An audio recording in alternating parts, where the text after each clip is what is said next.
এসে ফ্রেশ হয়ে একটু ভালো লাগতেছে এখন।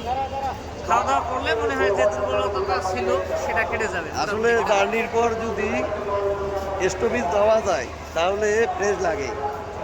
হ্যাঁ, আর তাছাড়া কমলাপুর রেল স্টেশনটা অনেক সুন্দর, অনেক বড় এবং প্রচুর বাতাস আসে। অনেকটা সাজানো গোছানো একটা রেল স্টেশন।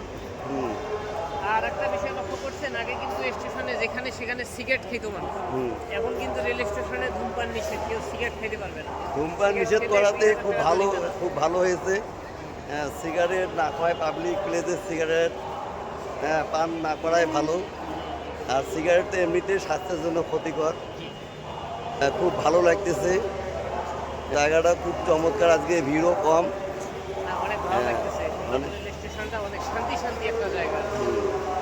অনেক শান্তিময় কমলাপুর রেল স্টেশন। মুন্না একটু সজীবতা ধারণ করলো।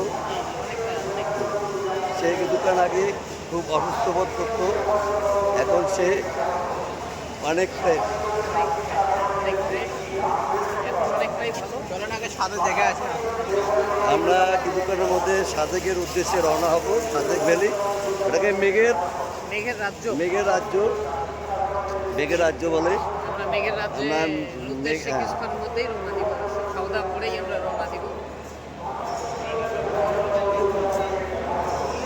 মুন্না অবশ্য আগেরই অভিজ্ঞতা আছে মুন্নার, কারণ সে সাজেকে গিয়েছিল। জি জি জি।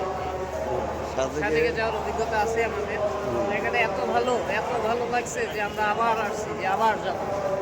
কারণ একবারে ট্যুরে সব কিছু দেখা যায় না। না না না, এটা আমরা যে অবশ্যই। জায়গাগুলো আমরা যাই নাই, পরিদর্শন করি নাই, সে জায়গাগুলো আমরা পরিদর্শন করব। কারণ একটা স্পটে অনেকগুলো জায়গা থাকে, অনেকগুলো আকর্ষণীয় জায়গা থাকে। সে জায়গাগুলো আমরা সবগুলাই শেষ করতে পারি নাই গতবার। গতবার সবগুলো শেষ করতে পারিনি। এবার এবার আমরা যেগুলো পারিনি, যেগুলো দেখা হয় নাই, সেগুলোতে আমরা যাবো ইনশাল্লাহ। আর আপনাদেরকেও আমরা সেই জায়গাগুলো দেখাবো। সাথে থাকবেন। আল্লাহ হাফেজ।